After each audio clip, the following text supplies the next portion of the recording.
Hello നമസ്കാരം, എല്ലാവർക്കും സുഖം. പുതിയ വീഡിയോയിലേക്ക് സ്വാഗതം. ഇന്ന് ഞങ്ങൾ ഒരു കാർ നോക്കാൻ വേണ്ടി പോവാണ്. അതിൻ്റെ വിശേഷങ്ങളാണ്. അപ്പോൾ ഒരിക്കൽ കൂടെ വീഡിയോയിലേക്ക് സ്വാഗതം.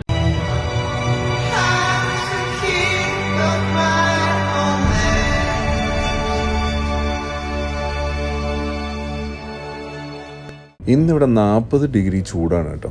ഞങ്ങളിന്ന് പോകുന്നത് ശോഭ ഹാർട്ട്ലാൻഡ് ദുബായിൽ MBR സിറ്റിയിൽ ലൊക്കേറ്റ് ചെയ്തിരിക്കുന്ന ക്രിസ് ഗ്രാൻഡ് എന്ന് പറയുന്ന പ്രീമിയം റെസിഡൻഷ്യൽ ഏരിയയിലേക്കാണ് പോകുന്നത്. അവിടെയാണെന്ന് ഞങ്ങൾ കാണാനുള്ള വണ്ടി ഉള്ളത് കേട്ടോ. ആ കാറിൻ്റെ വിശേഷങ്ങൾ ഈ വീഡിയോയുടെ കൂടെ ചേർക്കാം. ഇന്നത്തെ വണ്ടിയുടെ സാരഥി, വണ്ടിയുടെ ഓണർ തന്നെയാണ് ശരത്ത്. പുതിയ ജോലിക്ക് കയറാൻ പോകുന്നതിൻ്റെ അഹങ്കാരമാണ് അവൻ്റെ മുഖത്തുള്ളതെന്ന് തോന്നുന്നത്. മൊബൈൽ നോക്കി വണ്ടി ഓടിക്കുന്നത് ഇതെല്ലാം പോലീസ് കണ്ടു കഴിഞ്ഞാൽ പണിയാണ്. ഞങ്ങൾ ഈ പോകുന്ന ഈ ഏരിയ എൻ്റെ പേര് ഫിനാൻസ് സെൻറ്റർ എന്നാണ് കേട്ടോ. പോകുന്ന വഴിയിൽ തന്നെയാണ് എമിറേറ്റ്സ് ടവേഴ്സ് ഒക്കെ സ്ഥിതി ചെയ്യുന്നത്. ദുബായ് ലോകത്തിലെ ഏറ്റവും ഉയരം കൂടിയ കെട്ടിടങ്ങളുടെ നഗരമാണ്. എന്നാൽ ഈ ഗോപുരങ്ങൾ വെറും സൗന്ദര്യം മാത്രമല്ല, സുരക്ഷയും അവയുടെ അടിത്തറയാണ് കേട്ടോ. ദുബായ് സിവിൽ ഡിഫൻസ് ആണ് ഇവിടുത്തെ സുരക്ഷയുടെ കാവൽക്കാരെന്ന് പറയുന്നത്. ദുബായ് ഷെയ്ഖ് സായദ് റോഡിൽ എമിറേറ്റ്സ് ടവേഴ്സ് മെട്രോ സ്റ്റേഷൻ്റെ തൊട്ടടുത്ത് നിൽക്കുന്ന ഈ കെട്ടിടം ലോകത്തിലെ ഏറ്റവും സുന്ദരമായ കെട്ടിടങ്ങളിൽ ഒന്നെന്ന് വിശേഷിക്കപ്പെടുന്നു. ഒരു വലിയ മോതിരം പോലെ പണിതു വെച്ചിരിക്കുകയാണ് കേട്ടോ. അതിൻ്റെ വിശേഷങ്ങൾ അടുത്ത വീഡിയോയിൽ വരാം. അങ്ങനെ ഞങ്ങൾ ഫിനാൻഷ്യൽ സെൻട്രൽ റൂട്ടിൽ ദേറ പോകുന്നൊക്കെ വഴിയിലെവിടെയാണ് പോകുന്നത്.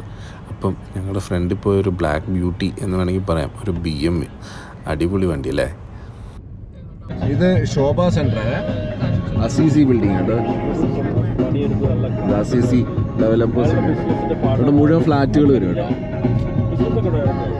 നമ്മൾ അരമണിക്കൂർ കൊണ്ട് വരേണ്ടത് 1.5 മണിക്കൂർ എടുത്താണ് ഇപ്പോൾ വരുന്നത്. ഞങ്ങളെല്ലാം യാത്ര ഇങ്ങനെയാണ്. ഞങ്ങളുടെ ശരത്ത് മാപ്പ് നോക്കി ഇപ്പം 2 മണിക്കൂർ എടുത്തു ഇവിടെ വരെ. 10 മിനിറ്റ് കൊണ്ട് വരണ്ടേ. ആ മുഖത്തുള്ള പുച്ചങ്ങ്. അടിപൊളി ഒരു മോസ്ക്. മാക്സിമം സ്പീഡ് ലിമിറ്റ് 40 ആണ് ഇവിടെ ഉള്ളത്. ഈ പാട്ടിട്ടേക്കുന്നത് ഭയങ്കര പാടാട്ടോ. നല്ലൊരു മോസ്ക് ആണ്.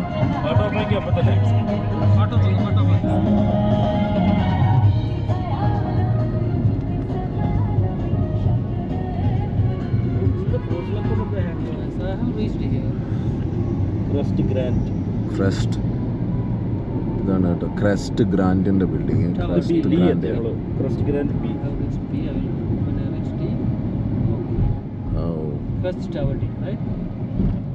ഇങ്ങനെ ക്രസ്റ്റ് ഗ്രൂപ്പിൽ പിങ്ക് പോലീസ് പോലെ.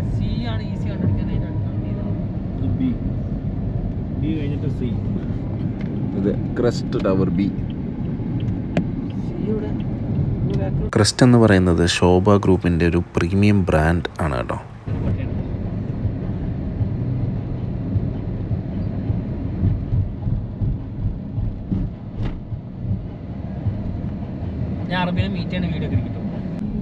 ക്രസ്റ്റ് C ഇവിടെയാന്ന് തോന്നുന്നു കേട്ടോ. നമ്മൾ വണ്ടി എടുക്കുന്നത്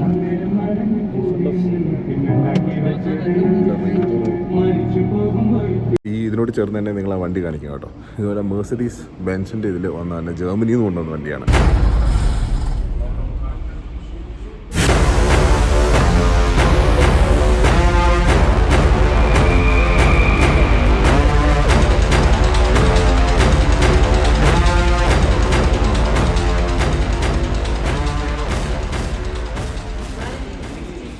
ഒരു കാർ 60 വർഷത്തിലേറെ പഴക്കമുണ്ടെങ്കിലും ഇന്നും റോഡിലൂടെ കടന്നു പോകുമ്പോൾ ആളുകൾ അത്ഭുതത്തോടെ തിരിഞ്ഞു നോക്കും. ഒരു കാർ സൗന്ദര്യത്തിനും എഞ്ചിനീയറിങ്ങിനും ചരിത്രത്തിനും വേണ്ടി ലോകമെമ്പാടും ആരാധിക്കപ്പെടുന്നു. ആ കാറാണ് മെഴ്സിഡീസ് ബെൻസ് 230 SL, ലോകം സ്നേഹത്തോടെ വിളിക്കുന്ന പഗോഡ.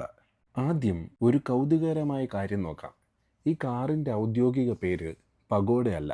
യഥാർത്ഥ പേര് മെഴ്സിഡീസ് ബെൻസ് 230 SL എന്നാണ്. എന്നാൽ ഈ കാറിൻ്റെ ഹാർഡ് ടോപ്പിന് നടുവിൽ അല്പം അകത്തേക്ക് വളഞ്ഞൊരു പ്രത്യേക രൂപമുണ്ട്. അത് കിഴക്കൻ ഏഷ്യയിലെ പഗോഡ ക്ഷേത്രങ്ങളുടെ മേൽക്കൂരയെ ഓർമ്മിപ്പിക്കുന്നതായിരുന്നു. അതുകൊണ്ട് മാധ്യമങ്ങളും കാർ പ്രേമികളും ഈ മോഡലിനെ പഗോഡ എന്ന് വിളിക്കാൻ തുടങ്ങിയത്. പിന്നീട് ആ പേര് ലോകമെമ്പാടും പ്രശസ്തമായി. 1960കളുടെ തുടക്കത്തിൽ മെഴ്സിഡീസ് ബെൻസ് ഒരു പുതിയ വെല്ലുവിളി നേരിട്ടു. 190 SL ഒരു മനോഹരമായ കാർ ആയിരുന്നെങ്കിലും പ്രകടനത്തിൽ ചില പരിമിതികൾ ഉണ്ടായിരുന്നു. അതേസമയം 300 SL അതിവേഗവും അത്യാധുനികവുമായിരുന്നെങ്കിലും വളരെ വില കൂടിയതായിരുന്നു. ഈ രണ്ട് മോഡലുകൾക്കിടയിൽ മികച്ച പ്രകടനവും ആഡംബരവും സുരക്ഷയും ഒരുമിച്ച് നൽകുന്ന ഒരു പുതിയ കാർ നിർമ്മിക്കാനായിരുന്നു കമ്പനിയുടെ ലക്ഷ്യം. അങ്ങനെ 1963 ജനീവ മോട്ടോർ ഷോയിൽ 230 SL ലോകത്തിന് മുമ്പിൽ അവതരിപ്പിക്കപ്പെട്ടു. കണ്ടവർക്ക് ആദ്യം കാഴ്ചയിൽ തന്നെ ഈ കാർ വ്യത്യസ്തമാണെന്ന് മനസ്സിലായി. 1963 230SL പുറത്തിറങ്ങിയപ്പോൾ ആളുകളെ ആദ്യം ആകർഷിച്ചത് അതിൻ്റെ വേഗമോ എഞ്ചിനോ ആയിരുന്നില്ല, അതിൻ്റെ രൂപഭംഗിയായിരുന്നു. എന്നാൽ 230SL വ്യത്യസ്തമായ ഒരു സമീപനമായിരുന്നു. ലളിതമായ ലൈനുകൾ, സമതുലീനമായ ബോഡി, അധികം അലങ്കാരങ്ങളില്ലാത്ത സുന്ദരമായ രൂപം, ഇവയെല്ലാം ചേർന്നാണ് ഈ കാർ കാലാതീതമായ ഒരു ഡിസൈൻ ഐക്കണായത്. കാറിൻ്റെ മുൻവശത്തെ വലിയ ക്രോം ഗ്രില്ലും അതിൻ്റെ നടുവിൽ മെഴ്സിഡീസ് ബെൻസിൻ്റെ ത്രിമുഖ നക്ഷത്ര ചിഹ്നവും ശ്രദ്ധ പിടിച്ചു പറ്റുന്നു. വൃത്താകൃതിയിലുള്ള ഹെഡ്ലൈറ്റുകൾ, ക്രോം ബമ്പറുകൾ ആ കാലഘട്ടത്തിൻ്റെ ആഡംബരത്തിൻ്റെ പ്രതീകമായിരുന്നു. വശങ്ങളിലേക്ക് നോക്കിയാൽ നീളമുള്ള ബോണറ്റും ചെറുതായ പിൻഭാഗവും കാറിന് മനോഹരമായ അനുപാതം നൽകുന്നു. ഇന്നും പല ആധുനിക കാറുകളുടെ ഡിസൈനർമാർ ഈ മോഡലിൽ നിന്ന് പ്രചോദനം ഉൾക്കൊള്ളുന്നുണ്ട്. ഈ കാറിൻ്റെ ഏറ്റവും വലിയ പ്രത്യേകത അതിൻ്റെ ഹാർഡ് ടോപ്പാണ്. സാധാരണ കാറുകളുടെ മേൽക്കൂര പുറത്തേക്ക് വളഞ്ഞതായിരിക്കും, എന്നാൽ 230SL മേൽക്കൂരയുടെ മധ്യഭാഗം അല്പം അകത്തേക്ക് വളഞ്ഞ രൂപത്തിലാണ്. ഈ രൂപം കാഴ്ചയിൽ മാത്രമല്ല, കാറിൻ്റെ ശക്തിയും സുരക്ഷയും മെച്ചപ്പെടുത്തുന്നതിന് സഹായിച്ചു. അതിനാലാണ് ലോകമെമ്പാടുമുള്ള കാർ പ്രേമികൾ ഈ മോഡലിനെ പഗോഡ എന്ന് വിളിക്കാൻ തുടങ്ങിയത്. ഇന്നും ആ പേര് കേൾക്കുമ്പോൾ ആദ്യം മനസ്സിലെത്തുന്നത് ഈ കാറാണ്. കാറിൻ്റെ ഉള്ളിലേക്ക് കടന്നാൽ മറ്റൊരു പ്രത്യേകത കാണാം. വലിയ സ്റ്റിയറിംഗ് വീൽ, വ്യക്തമായി വായിക്കാൻ കഴിയുന്ന വൃത്താകൃതിയിലുള്ള മീറ്ററുകൾ, ക്രോം ഫിനിഷിൽ ഉയർന്ന നിലവാരമുള്ള ലെതർ സീറ്റുകൾ എല്ലാം ചേർന്നൊരു പ്രീമിയം അനുഭവം നൽകുന്നു. ആ കാലഘട്ടത്തിൽ തന്നെ ദീർഘദൂര യാത്രകൾ സുഖകരമാക്കുന്ന രീതിയിലാണ് സീറ്റുകളും ഡ്രൈവിംഗ് പൊസിഷനും രൂപകൽപ്പന ചെയ്തിരുന്നത്.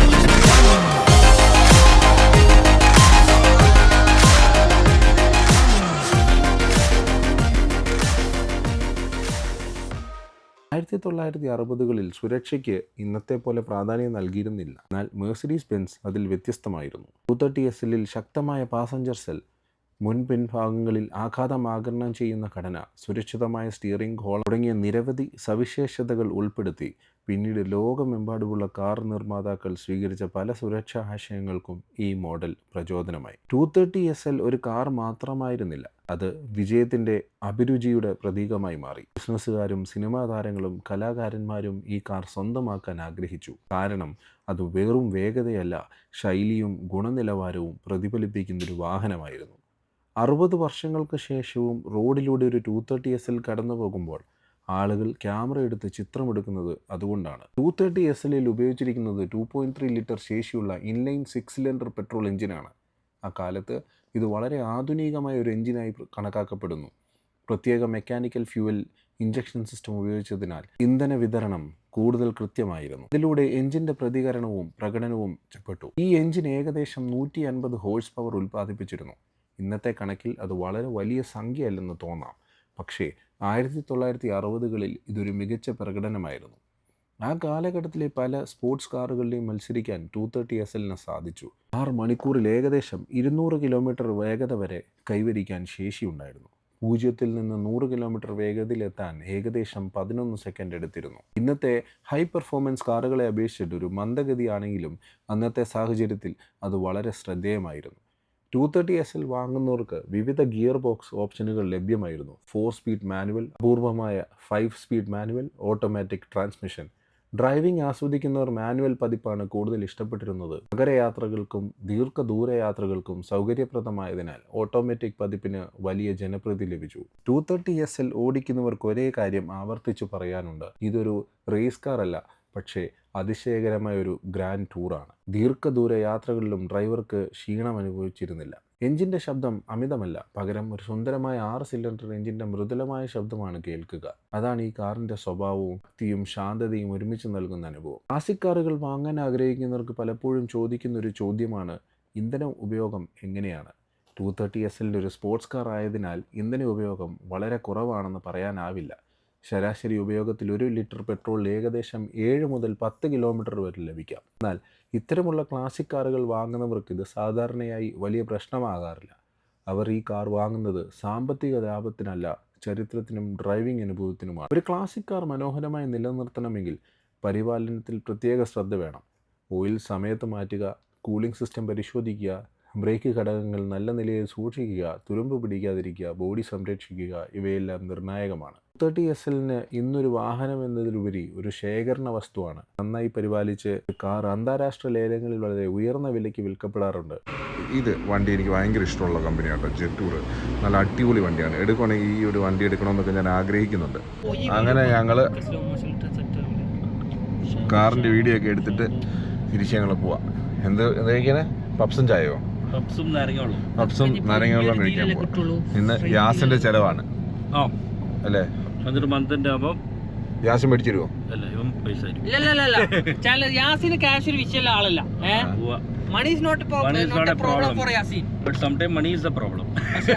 ഇത് അസീസിയുടെ ബിൽഡിംഗ്. അസീസി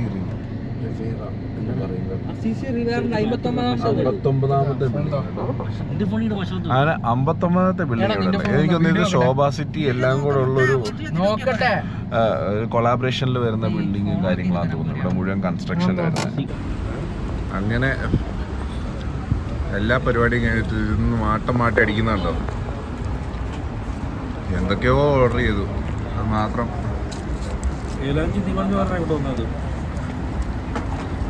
ഇന്നത്തെ വീഡിയോ അപ്പോൾ ഇത്രയേ ഉള്ളൂ.